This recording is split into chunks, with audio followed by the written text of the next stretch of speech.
All governments are immoral and criminal institutions because they force everyone, under threat of violence, to pay mandatory taxes for life. There are hundreds of taxes, from property tax to income tax to inheritance tax.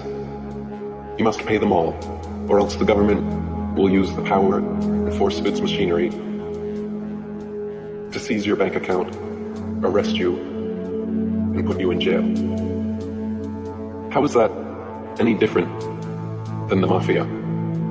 Governments demand we pay our dues regularly, promise us we'll be safe and protected if we do, and if we don't, agents come around to shake us down or put us away.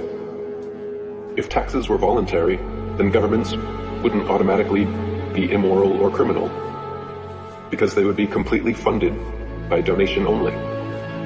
Thus, their very existence limited by voluntarism. Name one thing that governments provide that people couldn't do better, easier, and more efficiently at the community level. There is nowhere on earth you can go that isn't controlled by a statist government.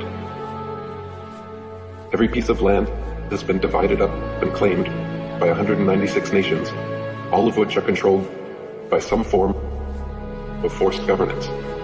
There is nowhere left on earth that sovereign, freedom-loving individuals can go live freely without a mafioso government forcing them to pay taxes and obey laws.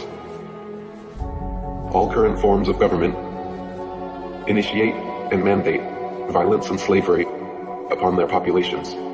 We are all slaves to our governments because every nation forces under threat of violence and kidnapping that we must pay them a percentage of our income.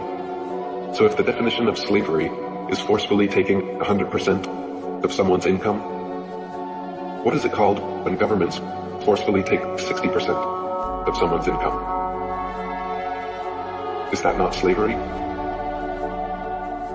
We are taught in school that slavery ended long ago, and it is universally understood that slavery is immoral.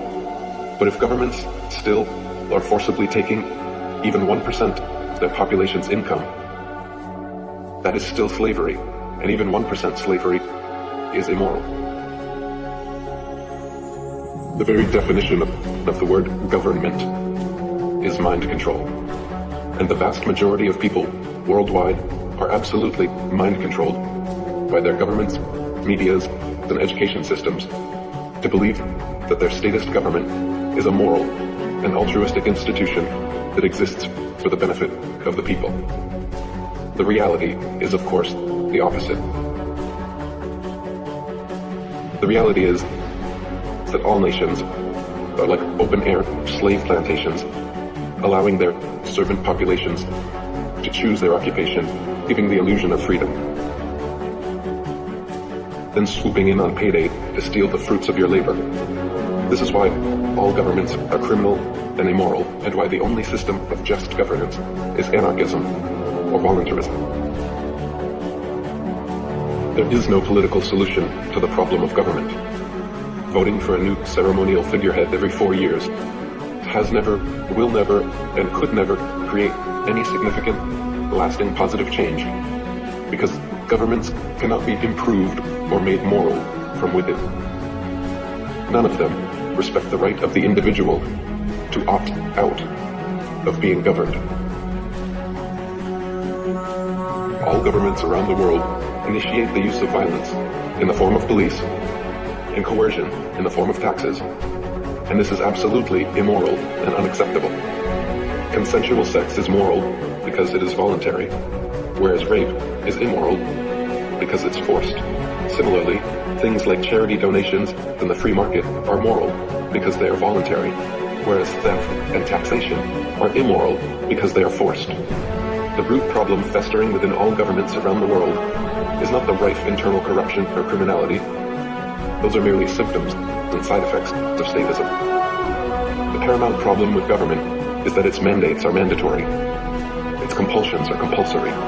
For governments to be moral institutions, all taxes and interactions must be made voluntary.